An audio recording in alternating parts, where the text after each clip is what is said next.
Alors, cet événement va maintenant se décomposer en deux temps forts. Le premier consiste à souligner tout ce qui a déjà été fait par vous, entrepreneurs, artisans, commerçants, en utilisant le numérique au quotidien. Souvent, vous l'utilisez un peu comme certains qui font des verres sans le savoir. Eh bien, beaucoup d'entre vous l'utilisent aussi. Certains l'utilisent même dans leur business et ont réussi à obtenir des chiffres très significatifs de progression, aussi bien en chiffre d'affaires qu'en part de marché. Et ils ont su tout de suite comprendre les avantages du numérique. On a souhaité décomposer ces soirées en deux temps.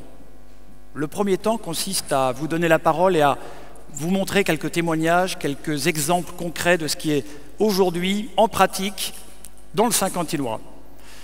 Il y aura une table ronde et également des témoignages en salle. Et dans le deuxième temps de la soirée, nous allons nous projeter dans le futur et essayer de comprendre et de voir et de percevoir ce que le numérique nous réserve sous de nouvelles formes. Il faut savoir anticiper et surtout dès lors où on parle de numérique. Alors je vous propose dans un premier temps d'écouter et de voir quelques témoignages.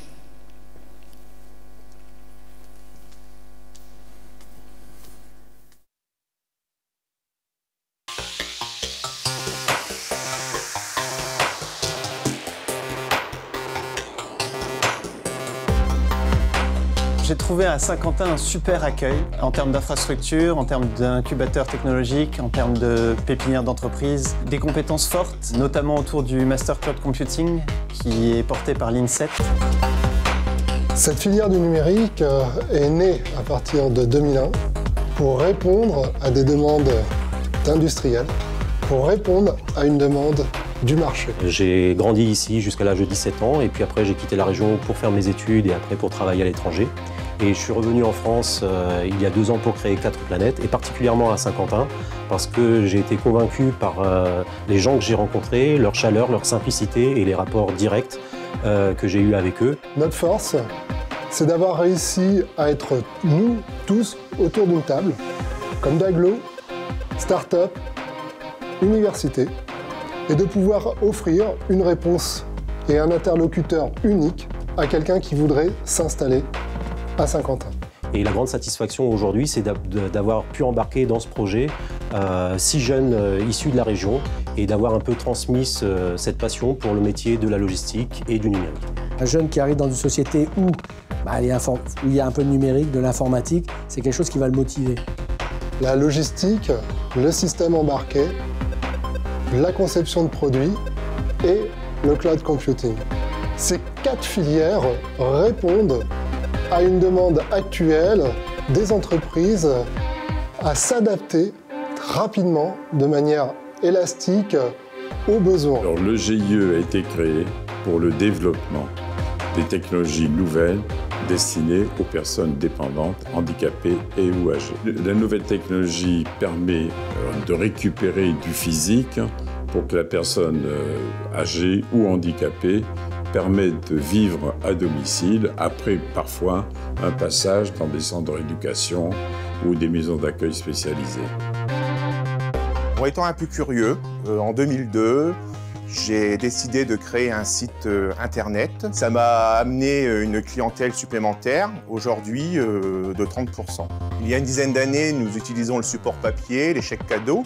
Aujourd'hui, nous avons décidé d'aller vers la haute technologie. Toutes les semaines, nous envoyons des newsletters, de la communication, de la publicité sur nos commerçants. Le numérique nous a fait gagner à l'ensemble des commerçants du temps, de l'argent et des nouveaux chalands. Aujourd'hui, le numérique est partout. Le numérique aujourd'hui n'a aucune limite, la technologie non plus. Pour nous, au niveau de l'agriculture, on regarde essentiellement nos sites professionnels pour la météo, la consultation des cours, notamment des céréales, nos comptes bancaires et on a vraiment beaucoup d'applications professionnelles via Internet aujourd'hui. Saint-Quentin Mobilité exploite le réseau des transports urbains de la communauté d'agglomération de Saint-Quentin. Nous utilisons depuis assez peu de temps les réseaux sociaux, tout d'abord Twitter et ensuite Facebook. essentiellement pour informer notre clientèle des perturbations, des travaux sur le réseau. Et ça nous a été par exemple très utile lors de l'épisode neigeux de ce dernier mois, où il y a eu une très forte demande d'informations de nos clients. Donc en plus des applications à la ferme par l'ordinateur, on a de plus en plus d'applications embarquées comme les GPS de précision qui apportent aux conducteurs une assistance à la conduite d'engins. Ces applications ont un grand intérêt parce qu'elles permettent d'aller très droit, et ce qui permet de faire des économies au niveau des semences, de la consommation de carburant et des produits de protection des plantes. Aujourd'hui, les deux mamelles de la France sont l'agriculture et l'industrie. Il faut quand même savoir que nous trayons les vaches avec des robots aujourd'hui. Bien évidemment, ces outils d'aide de précision ne remplacent pas le conducteur. Ces outils sont simplement destinés à atténuer la pénibilité, et ce qui permet au conducteur de se concentrer sur sa mission première, qui est la surveillance de l'outil. Est-ce que la robotique aujourd'hui est compatible avec l'emploi? La réponse est oui.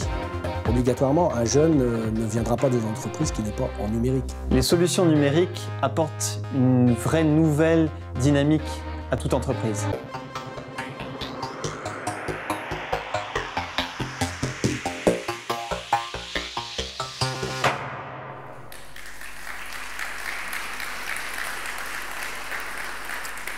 Alors, j'invite à me rejoindre sur scène Vincent Demortier, François Muselet, Harold Tranois et Pierre Lecointre et Jean-Paul Rosette. Prenez place, si vous voulez, dans l'ordre où je vous ai appelé. Installez-vous confortablement. Vous avez des micros à votre disposition et nous allons, si vous voulez, un petit peu poursuivre cette discussion. Tout ce que nous avons entendu, c'est déjà des témoignages extrêmement intéressants qui nous donnent une certaine indication de comment aujourd'hui le numérique est rentré dans l'univers professionnel de la plupart d'entre vous, et en tout cas des personnes que nous avons pu suivre. Je souhaiterais, par exemple, Vincent, avec Fort Planète, tu es l'enfant du pays. Et qu'est-ce qui s'est passé? À quel moment tu t'es dit « je reviens » car c'est ici où ça peut se passer et ça va se passer?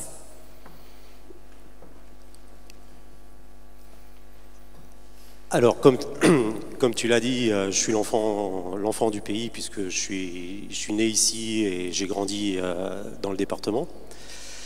Et je l'ai quitté, en fait, j'ai jamais travaillé en France. Donc pour toute ma carrière professionnelle, dans un premier temps, je l'ai vécu à l'étranger.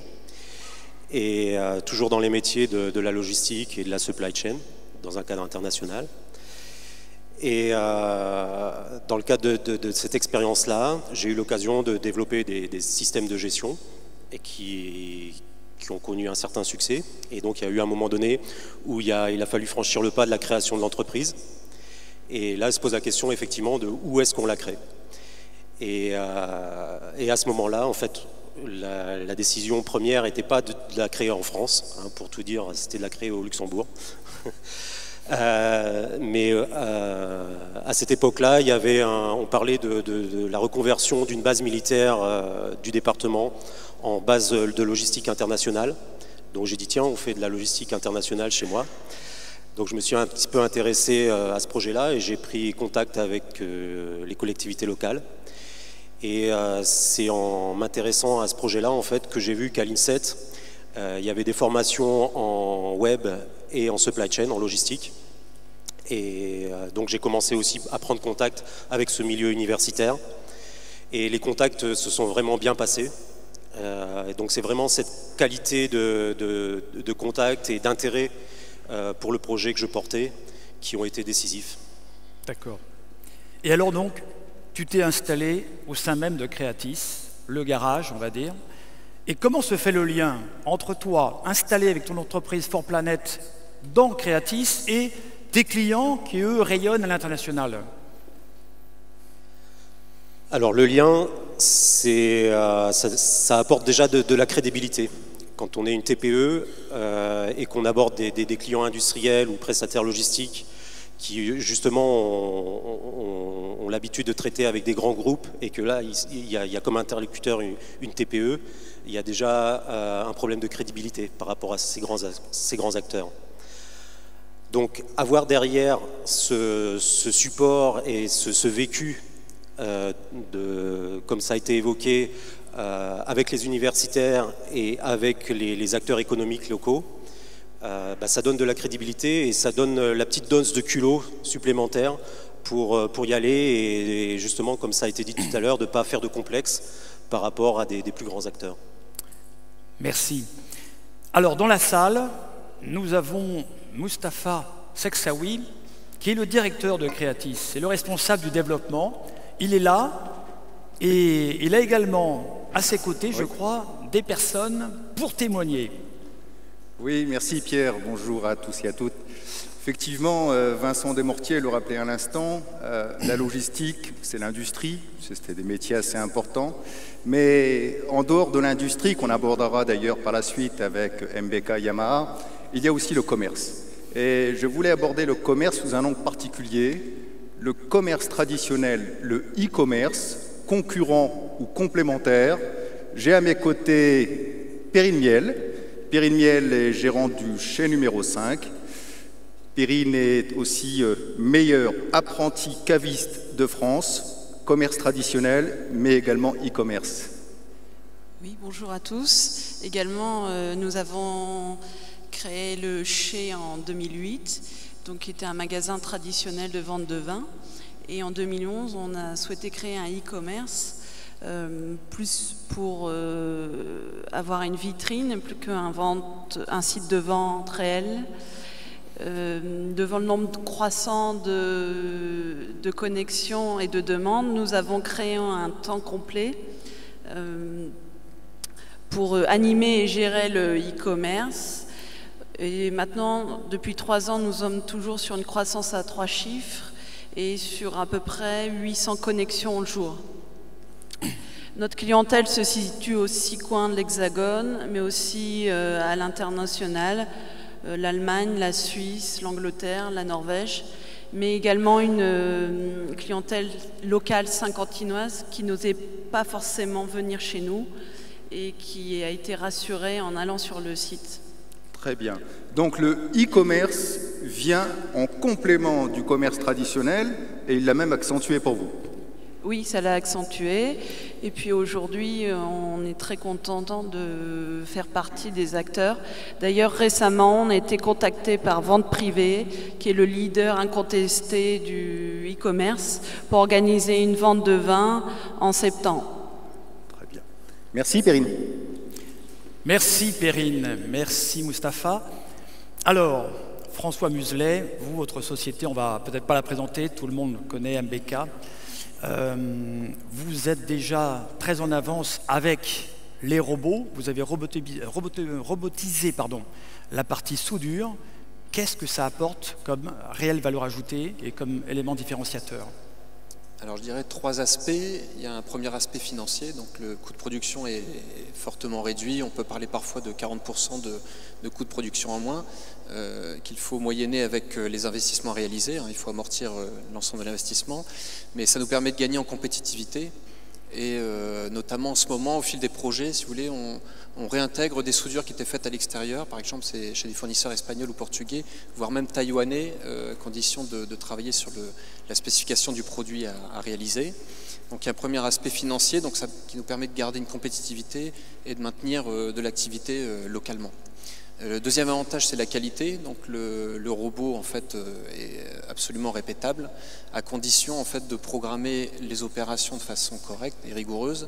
Donc ça sous-entend d'avoir des personnels formés parfaitement au métier, donc de la soudure notamment. Donc tous nos personnels habilités à programmer sont des soudeurs manuels. Ils ont de l'expérience en soudure.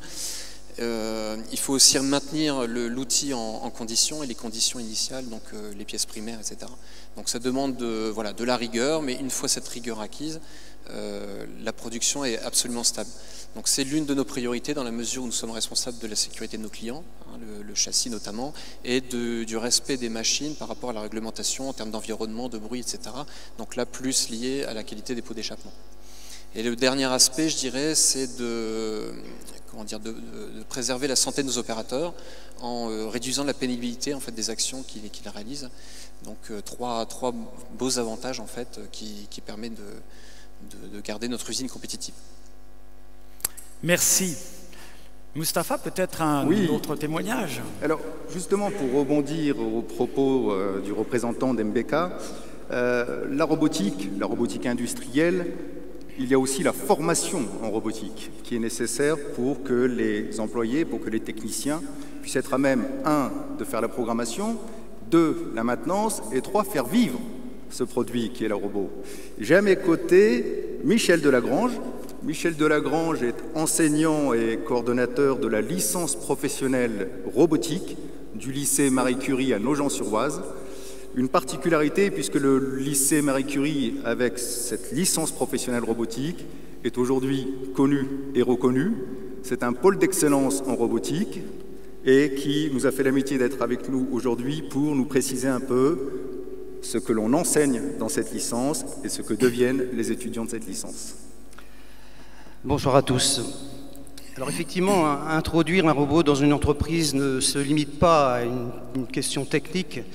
Il y a derrière ça tout un développement économique de l'entreprise, mais aussi et surtout la gestion des compétences et la formation du personnel. C'est à ce titre que je suis ici ce soir, puisque je suis effectivement représentant de la licence professionnelle robotique et vision industrielle qui se trouve à Nogent-sur-Oise, au lycée Marie Curie. Nous dépendons de l'université de Picardie-d'Amiens. Alors certes, nous ne sommes pas Saint-Quentinois, mais c'est une formation qui est assez rare en France. Nous sommes 3 formations de cette nature. Alors les étudiants que nous recrutons sont tous titulaires d'un BTS ou d'un DUT industriel. Et à l'issue d'une formation d'une année assez dense, 480 heures, on les amène à pouvoir appréhender tous les problèmes, les problèmes techniques d'intégration de robots. Derrière cela, bien sûr, se cachent toutes les techniques de numérique, de programmation, d'informatique industrielle, de vision, de supervision, j'en passe. Mais on est bien tout à fait dans le cadre du numérique. Par rapport aux débouchés professionnels de nos étudiants, il n'y a pas de souci pour eux. Je peux vous faire observer, c'est que participant à différentes réunions et groupes de travail autour de ce sujet, j'ai pu constater avec désarroi que bon nombre d'entreprises sont en la recherche de jeunes qui ont cette qualification et qui malheureusement ne trouvent pas. Alors c'est vrai que nous formons une promotion de 15 étudiants maximum par année. Voilà ce que je peux dire par rapport à cette formation. Merci beaucoup. Merci beaucoup, M. Delagrange. Donc l'enseignement, licence professionnelle robotique, tout ça nous ramène forcément une nouvelle fois à l'industrie. Je me dirige vers la société Ascodero, représentée par son président, M. Doyen, bonjour. Bonsoir à toutes et à tous. Donc, Ascodero, nous l'avons vu tout à l'heure très rapidement dans la vidéo. Ascodero, qu'est-ce que vous faites? C'est de la conception de machines automatisées? C'est de la robotique? Si vous voulez, littéralement, nous sommes concepteurs d'automation. Plus généralement, fabricants de machines spéciales pour quasiment toutes les industries. Et dans la machine spéciale, on utilise bien évidemment tout ce qui est numérique. Sachant que mandat précédente entreprise, la première machine à commande numérique, je l'ai achetée en 1974. Et le premier micro-ordinateur, qui était un P60 de chez Olivetti, aussi en 1974. Donc vous voyez qu'on baigne dedans depuis longtemps. Très bien. Mais dans cette entreprise, dans l'ensemble des demandes que nous envoient nos clients, il y a bien entendu besoin de robots. Alors je vais troubler un petit peu les ringards et les retardataires. Quand on dit robot en France, on dit un gros mot. Il faut que ce soit clair. Parce que tout le monde pense que le robot est destructeur d'emplois. Et c'est une erreur monumentale. Et vous regardez à nous comparer avec le pays avec lequel on aime bien se comparer en général, l'Allemagne, eh bien nous sommes entre 5 et 10 fois moins utilisateurs de robots que ce pays-là. Et vous voyez la différence du niveau d'évolution technologique et de placement sur le marché mondial. Très bien.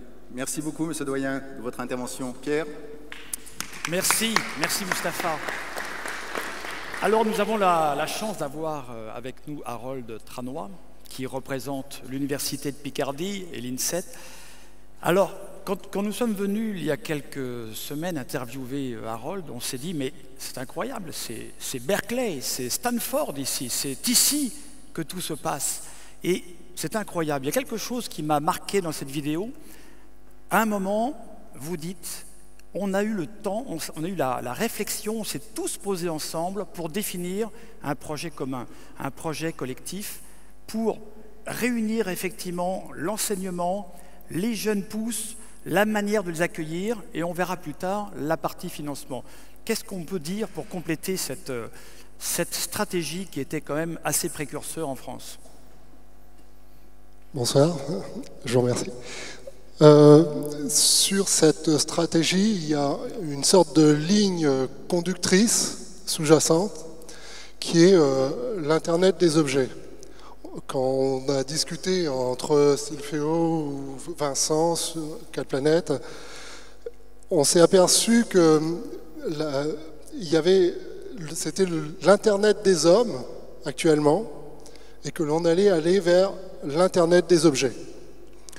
Alors, pour étayer même cette petite phrase, hier, un étudiant, il a posté sur son mur une petite étude de Gartner qui est sortie où c'était marqué 2020, 50 milliards d'objets connectés dans le monde. Alors ça veut dire que pour un humain, on aura 7 objets connectés. Et c'est déjà actuellement quelque chose qui existe, puisque nos smartphones, notre tablette et tout ça sont des objets connectés. Mais on voit fleurir au travers de la presse et tout ça, des articles, d'autres éléments, comme par exemple des choses qui sont un peu la fourchette, qui est connectée et qui indique au fur et à mesure que vous mangez trop vite ou vous mangez trop lentement, et qui vous dit ralentissez. Vous avez un historique de votre utilisation, et tout ça, en fin de compte, ramène à une chose, c'est que un humain discute peu sur la toile par rapport à un objet. Un objet, on n'a qu'à lui dire dis-moi la température extérieure, ou s'il y a quelqu'un chez moi, ou il peut le dire toutes les secondes. Et cette masse de données, c'est ce qu'il y avait au travers de l'article ce matin soutenu, cette masse de données ne peut être traitée que par de nouveaux systèmes, et c'était le cloud computing. C'est forcément sur des outils comme ça que l'on va pouvoir traiter ces objets qui vont communiquer. Alors il y a des tas de modèles économiques, des tas de services à créer maintenant, et c'est un petit peu ce qu'il y a derrière ce master, où on va former maintenant, ensemble, essayer d'inventer avec les industriels, avec nos partenaires, les services de demain, et former nos jeunes sur l'élaboration de ce service. Et alors cette stratégie de déployer comme ça ce master du cloud computing, c'était en quelle année déjà? C'était l'année dernière. L'année dernière. Il n'y a quasiment aucun autre projet en Europe de cette nature. Ici, dans le Saint-Quentinois, vous avez un avantage stratégique en termes d'enseignement, et ça déjà par rapport aux autres communautés et agglomérations, vous êtes vraiment très en avance. Et alors, un exemple à côté d'Harold, c'est Pierre Lecoing, qui s'est installé également dans les locaux de Creatis et qui trouve une main-d'œuvre, j'ai envie de dire, d'élite tout de suite, des personnes formées, des étudiants qui sont capables de comprendre tout de suite ces problématiques, vers quoi il veut développer ses produits, et il va faire appel à cette ressource pour justement aller plus vite et gagner en part de marché par rapport à ses concurrents. Comment ça se passe? Alors, Pierre, les bénéfices d'une société comme Silfeo, qu'est-ce qu'elle tire de cet incubateur? Alors, oui, bonsoir. Effectivement, Silfeo, aujourd'hui, on est une start-up de 15 personnes à peu près. La moitié des personnes sont dédiées à notre activité principale au service des entreprises, sur deux aspects en particulier où on apporte des services numériques, sur comment ils vont gagner en efficacité via de nos logiciels, via notre partenaire avec Salesforce, comment ils vont créer une nouvelle valeur, comment ils vont délivrer des nouveaux services. Donc on a vraiment ces deux aspects qu'on observe au quotidien, avec des avantages au quotidien du numérique pour les entreprises. Et ces aspects-là, et les observations qu'on fait au quotidien au sein de nos clients, eh ben on s'appuie là-dessus pour développer des nouveautés à l'incubateur, au garage. Et donc il y a des alternants, 2-3 alternants du Master Cloud Computing, des ingénieurs Silpheo, qui travaillent ensemble pour concevoir des nouveaux produits. On parlait d'objets connectés, on a créé la première application au monde pour votre voiture, connectée à votre système CM, à votre système de gestion de relations clients. Ça s'est passé à Saint-Quentin au garage. C'était décembre dernier. Là, on travaille sur le deuxième aspect, toujours la voiture connectée, non pas sur l'aspect efficacité, mais sur l'aspect valeur ajoutée et nouveaux services. Merci Pierre. Mustapha, un autre témoignage peut-être en salle. Oui, absolument. Nous allons nous diriger dans un domaine qui va très légèrement coulisser des startups du numérique comme on l'entend aujourd'hui, mais un secteur qui a fait du numérique une évolution. Cette évolution, Jean-Yves Bricou, vous êtes agriculteur, on vous a vu toujours tout à l'heure en vidéo. Vous, le numérique, c'est tous les jours. Disons que ça a beaucoup changé les manières de pratiquer notre métier, à savoir qu'il y a 20 ans, pour conduire un tracteur, on avait besoin d'une clé à molette et d'un marteau. Aujourd'hui, on en a toujours besoin, mais en plus, comme tout le monde avec sa voiture, on a les mêmes pannes électriques, on a les mêmes choses, et donc on a besoin de cette compétence. En plus, on l'utilise vraiment au quotidien, de 3 manières. Premièrement, comme tout le monde, pour consulter nos informations agricoles, comme la météo. C'est-à-dire que si on voit qu'un orage arrive, c'est pas la peine d'aller faire un semis.